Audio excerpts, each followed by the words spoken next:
बहिना गे कोना के काटबै सावन के रात अन्हरिया गे पिया छै परदेसिया गे ना। बहिना गे कोना के काटबै सावन के रात अन्हरिया गे पिया छै परदेसिया गे ना।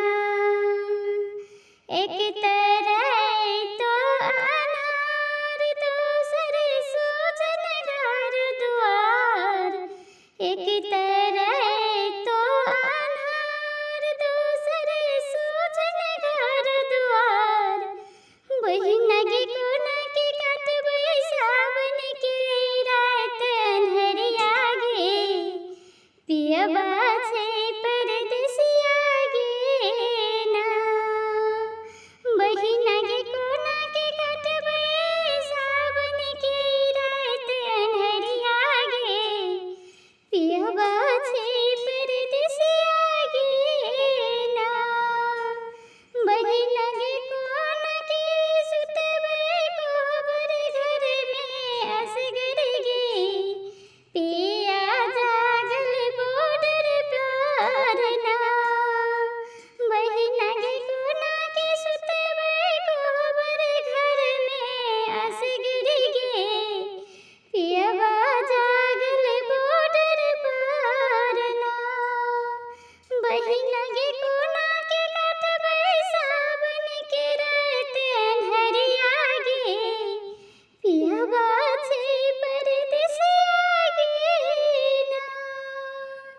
बहिना गे जेठ जेठानी घूमै खेलै हँसै गे तरसै हमरो मनमा गे ना। बहिना गे जेठ जेठानी घूमै खेलै हँसै गे तरसै हमरो मनमा गे ना। बहिना गे कोना के काटबै सावन के रात अन्हार गे पिया छै परदेस गे ना। बहिना गे कोना के काटबै सावन के रात अन्हरिया गे पिया छै परदेसिया गे ना। बहिना गे झरल जाय हमरो लाली उमरिया गे पियन लिखै कोनो खबरिया गे ना।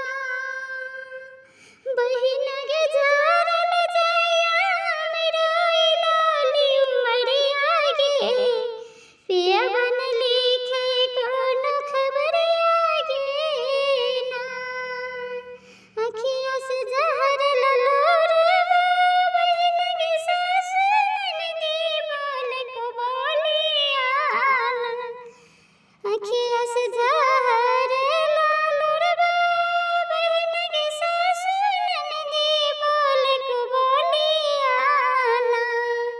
थर थर काँपे शरीरिया ना। बहिना गे थर थर काँपे हमरो ई शरीरिया कोना के रहब ससुररिया ना। बहिना गे कोना बितेबै हमहु ससुररिया में थर थर काँपे शरीरिया ना।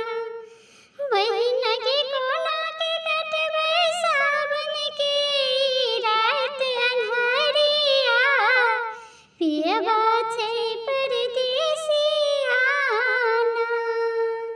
बहिना गे कोना के काटबै सावन के रात अन्हार गे पियबा छै परदेस गे ना।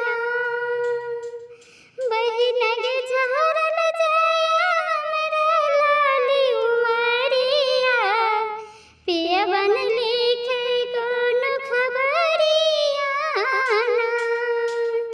रस्ता देखत देखत बहिना अखिया से झरे लालोरवा सितारा